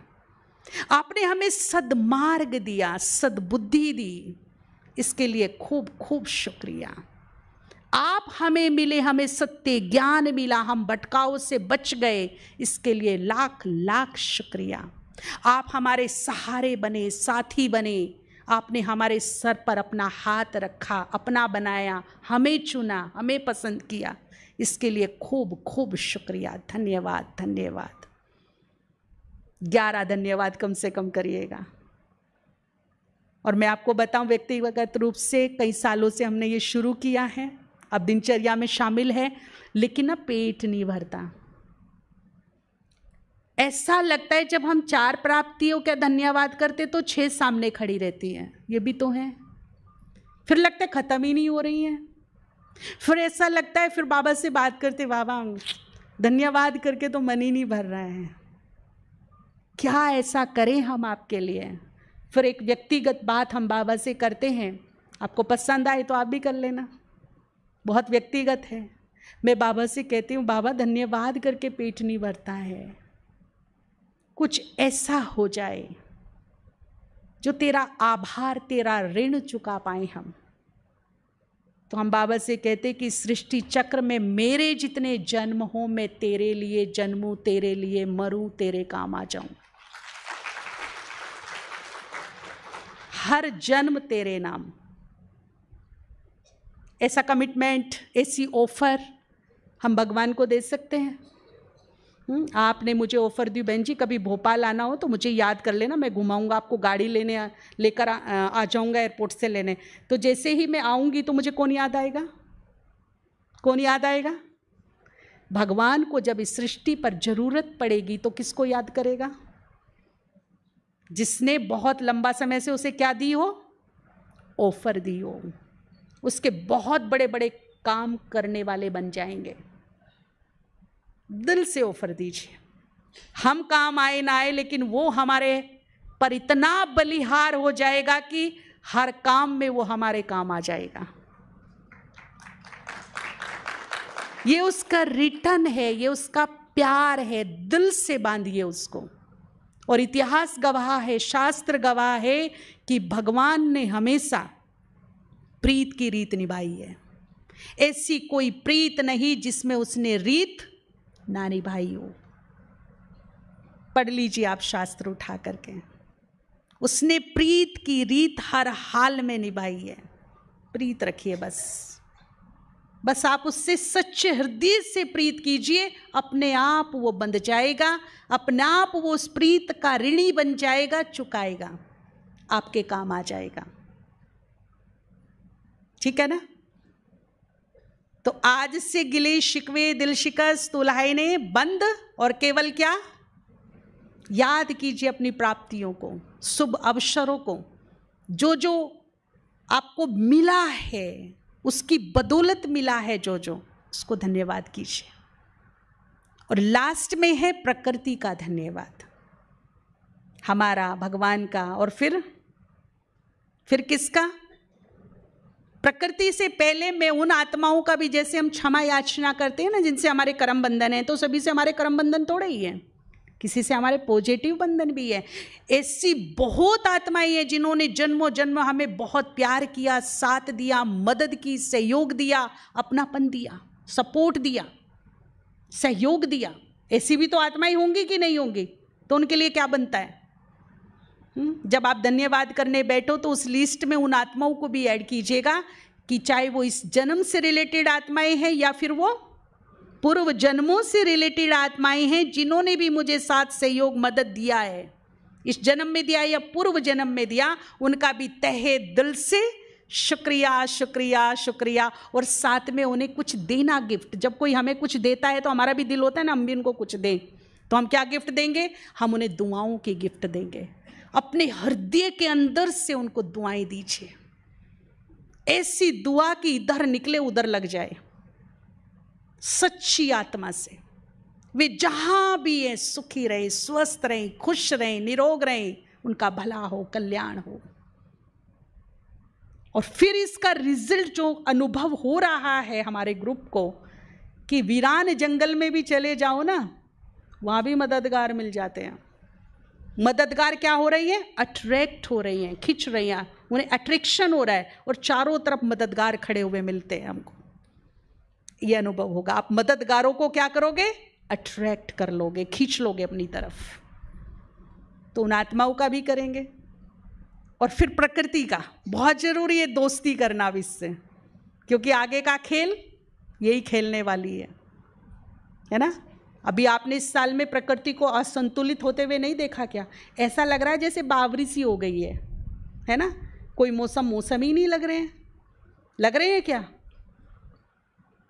बिल्कुल असंतुलित हो गई है, लास्ट चरम सीमा है ये प्रकृति के असंतुलन की। और आप सब भविष्यवाणी सुन ही रहे होंगे। भारत के 20 एस्ट्रोलॉजर, जो फेमस एस्ट्रोलॉजर है, वो क्लियर भविष्यवाणी कर चुके हैं नवयुग की। अब देखिए, ब्रह्मा कुमारी चुप है, साइलेंट है, और दुनिया वाले ये काम कर रहे हैं। कितनी बड़ी भविष्यवाणी हुई है कि ग्लेशियर पिघल रहे हैं, और 2028-29 तक ये सारे ग्लेशियर पिघल जाएंगे तो सागर की क्या स्थिति होगी। ये मैं नहीं बोल रही, है साइंटिस्ट बोल रहे हैं। हमारी धरती में चेंजेस आ रही है। इस साल में भूकंप अनगिनत बार आ चुके हैं। ये ईयर भूकंप का ईयर है। हर तीसरे चौथे दिन पूरे विश्व में कहीं ना कहीं हिला देता है। और ये सर्वे आया है, अगर आप न्यूज़ वगैरह देखते हो, आपको इंटरेस्ट हो, कि प्रकृति अब अपनी मूलभूत स्थिति में जा रही है। प्रकृति के लिए गुड न्यूज़ है, पर सृष्टि के लिए गुड न्यूज़ नहीं है, क्योंकि जब वो मूलभूत स्थिति में जा रही है और जाएगी तो अपने रंग दिखा रही है। रंग दिखा रही है अपने, उथल पुथल हो रही है, उथल पुथल। अब नेचुरल है, अगर झाड़ू लगेगी तो धूल तो उड़ेगी ना। वो अपनी मूलभूत स्थिति में जा रही है, उसके लिए बहुत अच्छी बात है, हमारे लिए भी अच्छी बात है, परंतु कुछ तो होगा ऊपर नीचे परिवर्तन। और हम सब देख भी रहे हैं। इस साल को तो हमने अच्छे से गौर से देखा है कि क्या हो रहा है। मौसम नहीं लग रहे हैं, प्रकृति बिल्कुल विपरीत जा रही है। तो अब क्या करना है? एक तो अपने योग में 2-4 मिनट 5 मिनट जब आप योग करते हो, वो प्रकृति को समर्पित कीजिए, प्रकृति से प्रेम कीजिए, उसके सौंदर्य को निहारिए। सुबह उठकर ना कभी कभी छत पे जाइए या बाहर निकलिए, उगते सूरज को, उसकी लालिमा को, ठंडी ठंडी शीतल शीतल हवा को, ग्रीननेस को, धरती की खुशबू को महसूस कीजिए। उससे नज़दीकियाँ बनाइए थोड़ी, और फिर उसकी ब्यूटी को अप्रिशिएट कीजिए। और उसने जो मुझे अब तक दिया, सदियों से, युगों से, अनलिमिटेड दिया है, बिना रुके दिया है। इतना दिया कि आप सोच लीजिए, कोरोना काल में जब हमें ऑक्सीजन की कमी पड़ी तो एक ऑक्सीजन सिलेंडर कितने का खरीदा और कितनी देर में ख़त्म हो जाता था वो। और हम कितने सिलेंडर खींच गए जब से जन्मे अब तक, कोई गिनती है? एक बल्ब जलाते हैं तो बिल भरते हैं। सूरज हमें कितना प्रकाश सुबह से शाम तक दे रहा है, कोई गिनती है क्या? एक थोड़ा सा हम पानी खरीदते बोतलों में तो पी लेते, अनगिनत पानी मिला। सोचो अगर 10 दिन मुझे वाटर ना मिले तो शरीरों में से बदबू आने लगेगी, बैठेंगे भी नहीं एक दूसरे के पास। अनलिमिटेड मिल रहा है मुझे। कोई एक गिलास दे देता, एक पेन गिफ्ट दे देता, सर 10 बार सर झुकाकर थैंक यू बोलती हूँ मैं। और जो मुझे इतना बेहिसाब दे रहा है, कभी मैंने उसका थैंक यू बोला? बोलना चाहिए, हाँ या ना? बोलना चाहिए, बोलना चाहिए। शुरू कर दीजिए आज से।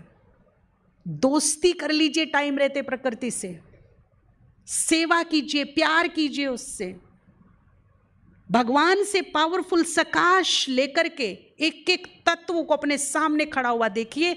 ये फील कीजिए, ऊपर से मुझे मिल रहा है प्रकाश, और यहाँ से उस तत्व में समा रहा है। आकाश को सामने खड़ा हुआ देखिए, अब धरती माँ को देखिए, कभी वायु तत्व एक देव रूप में खड़ा है, उसे देखिए, और आप देखिए कि आपकी एनर्जी उसमें समा रही है, आपको ऊपर से मिल रही है। यहाँ से जैसे एक करंट ऊपर से आई और वो करंट फिर यहाँ से उसमें गई। कभी शांति की करंट दीजिए, कभी प्योरिटी की दीजिए, कभी शक्ति की करंट दीजिए, और साथ में धन्यवाद भी दीजिए। जब हम भोजन खाते हैं ना, बहुत सुंदर मौका है। पहले जमाने में जो हमारे दादाजी परदादाजी होते थे ना, तो एकदम अटैक नहीं करते थे भोजन पर, वो थाली सामने आए और शुरू। बहुत नियम थे पहले, हमारी समझ में नहीं आते थे ये क्या करते हैं।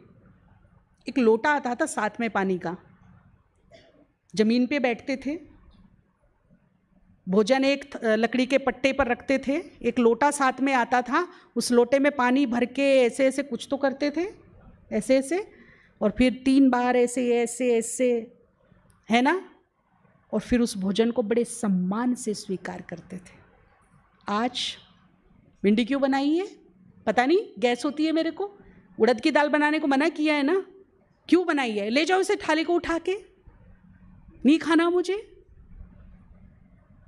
और खाना तो हबड़ तबड़ में देर हो रही, जल्दी दे दो, आधा चबाया आधा निगल गए, दांतों का काम आत कर रही हैं, और फिर सारा दिन परेशान होके घूम रहे, पेट फूल रहा है। ये कोई ढंग नहीं है। हमारे महान पुरुष कह के गए हैं, भोजन भजन एकांत में शांति से बड़े आराम से कीजिए। लेकिन हम कैसे करते हैं? हमारे पास टाइम नहीं है, अपने लिए टाइम नहीं। हम नहीं होंगे तो फिर क्या करोगे? हम होंगे तो सब कुछ होगा, हम ही नहीं रहेंगे, हम खुद का ख्याल नहीं रखेंगे तो फिर होगा क्या, करेंगे क्या? तो एक तो प्रकृति की किसी भी वस्तु का अपमान नहीं करना।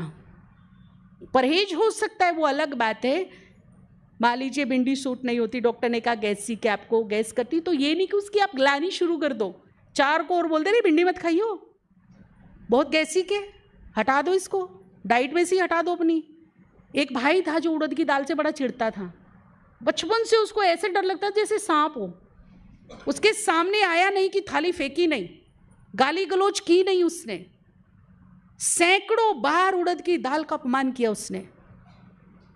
आप ध्यान रखिएगा कि प्रकृति बदला लेती है, बदला लेती है प्रकृति भी, छोड़ती नहीं है। वो भाई केदारनाथ में जब बाढ़ आई थी ना 2013 में, वहां फंस गया, 8 दिन पानी में फंसा रहा, कीचड़ में। पीने को पानी नहीं था पर पानी में था। बोलते हैं मुर्दे के जूते में साफ पानी था, वो पी लिया उठा के जीने के लिए। कीचड़ तो नहीं खाएगा ना। अब जब 8 दिन हो गए तो उसकी जो शक्ति थी, शारीरिक शक्ति, वो जवाब देगी कि आज नहीं मिला तो तू गया। अभी तो भोजन पानी कुछ तो चाहिए मेरे को, वरना आज शाम आज रात पकड़ना मेरे लिए मुश्किल है। उसने दिल से भगवान को याद किया, कुछ तो कर दे मेहरबानी भाई। हर सांस में भगवान को याद कर रहा, कुछ तो कमाल कर, कुछ तो चमत्कार कर भाई।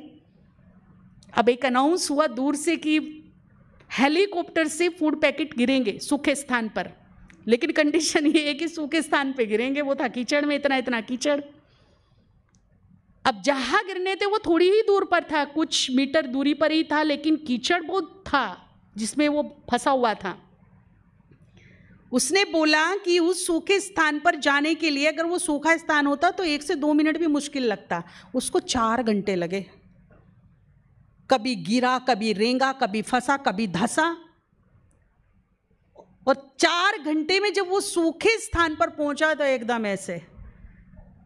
अब उसे दिख रहा है कि जितनी दूरी पे ये बहन बैठी उतनी दूरी पे फूड पैकेट पड़ा है, लेकिन वहां तक पैरों से चलने की ताकत खत्म हो गई।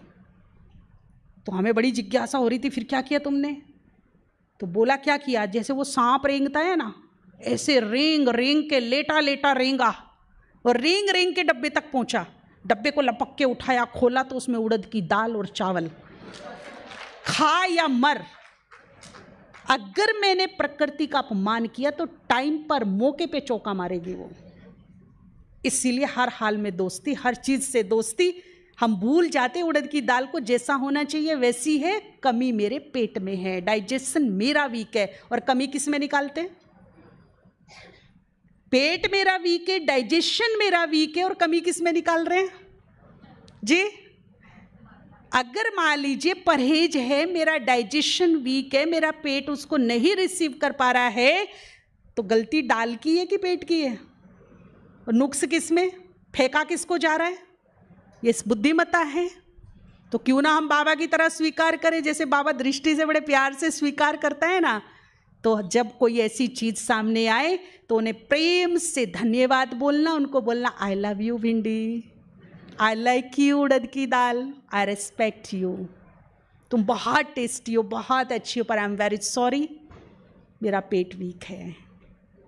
मैं तुम्हें दृष्टि से स्वीकार करता हूँ, तुम्हारे टेस्ट को एंजॉय करता हूँ, फिर प्यार से साइड में कर दो। तो अगर आईवेल में विनाश काल में उससे पाला पड़ा तो वो दोस्ती से क्या करेगी? आराम से अंदर बैठ जाएगी, क्योंकि मैंने उसे भरपूर सम्मान दिया है, दोस्ती की है, प्यार किया है, लाइक किया है, तो वो मेरे पेट में जाके क्या नहीं करेगी? हलचल नहीं करेगी, हजम हो जाएगी आराम से। एक तो ये बात का ध्यान रखेंगे, किसी भी प्रकृति की वस्तु का अपमान नहीं करेंगे।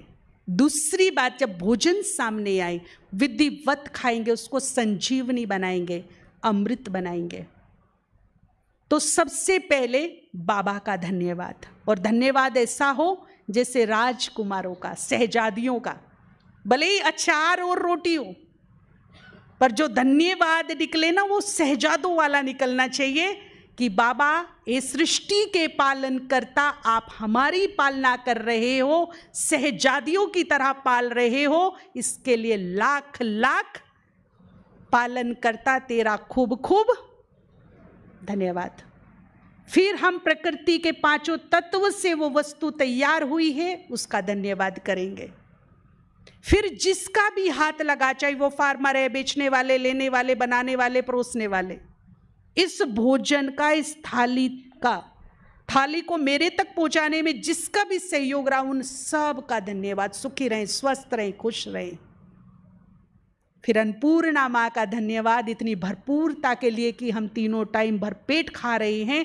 आपका आभार, शुक्रिया, धन्यवाद। और एक रिक्वेस्ट जरूर करिए अन्नपूर्णा माँ से कि एक अर्जी है कि मेरे भारत में सब भरपेट सोए, इतनी मेहरबानी करना, कोई भी भूखा ना सोए मेरे भारत में। एक अर्जी डाल सकते हैं कि नहीं डाल सकते? डाल सकते हैं ना। फिर जो भाई जी सिखाते हैं, जो हमें बाबा ने सिखाया है, हम दृष्टि देंगे भोजन को 3 बार या 5 बार, मैं परम पवित्र आत्मा हूं, या फिर मैं मास्टर सर्वशक्तिवानु संकल्प करेंगे, भोजन को बड़े प्रेम से स्वीकार करेंगे। अब वो भोजन नहीं रहा, अब वो क्या बन गया?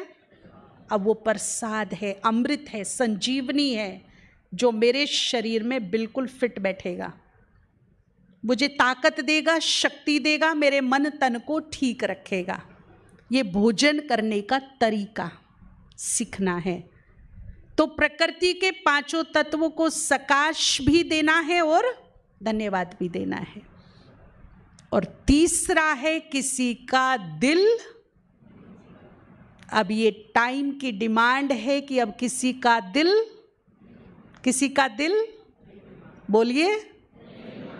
बस सुबह उठ के एक दृढ़ संकल्प करेंगे कि हम सद्मार्ग पर चलें, हम सुख के सागर की संतान सुखों से भरे हैं, हम शांति के सागर की संतान शांति से भरे हैं, हम प्रेम के सागर की संतान प्रेम से भरे हैं। इसीलिए सुख, प्रेम, शांति बांटते हुए ये पूरा दिन आज हमारा चलेगा।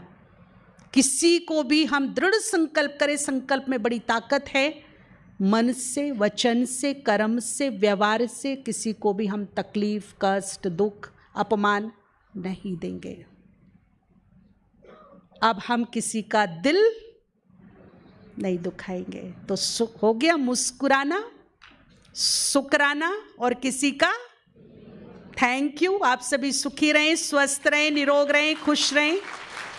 आपका परिवार हंसता खेलता आबाद रहे। बहुत बहुत धन्यवाद, बहुत बहुत शुक्रिया। ओम शांति।